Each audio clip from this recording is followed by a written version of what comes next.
Hi guys. Hi guys, sorry. So today we will be proceeding with P2. The slides are uploaded for you on Moodle, so I suggest that you try to download that first before we proceed with this lesson, so you will understand what I'm trying to teach you, and you will be able to follow this lesson. So it's going to be a rather short one.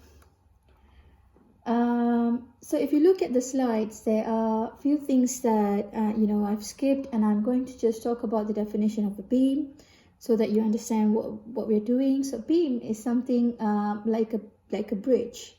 Okay, so it's basically a structural element that is usually supported either on one end of the structure or on both ends, and this is done for load bearing purposes. And it is usually the main purpose of it is to resist bending and try to support as much load as possible. So if you go through the slides, there are different kinds of classifications of beams and types of beams that's available for you to see. You can look at the diagrams, and there are also types of bridges. So all these are obviously not asked in the assignment question, but it is always good for you to know. So I would suggest that you take just a brief read through of the slides, and what you will be asked in your assignment will be simply supported beams.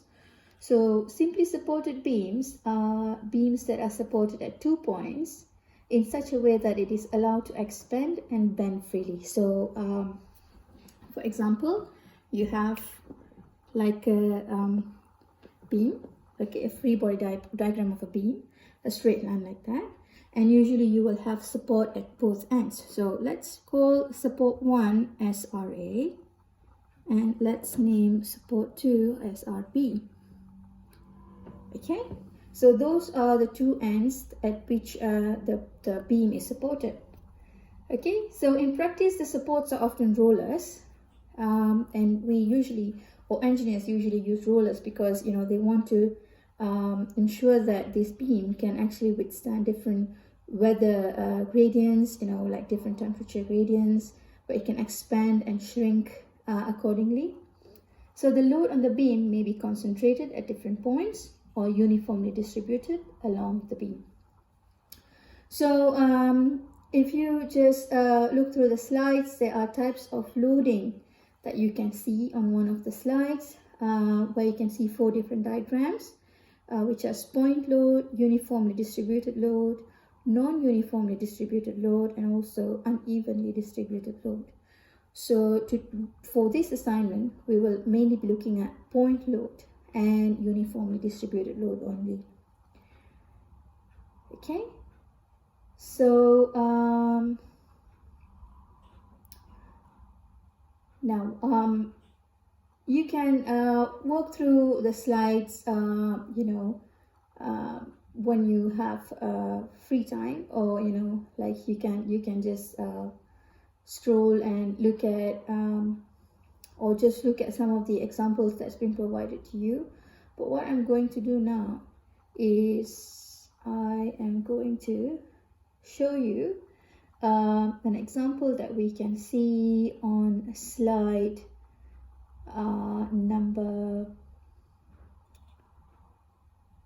23.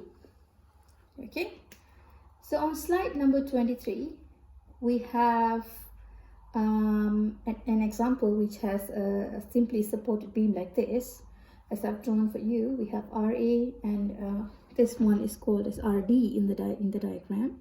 Okay, in your example, this is RA and that is RD. Okay, we have this point A there, and we have point D over there, and somewhere between these both ends we have point load there, which is 8 kilonewton, and another point load at 4 with a magnitude of 4 kilonewton. Okay.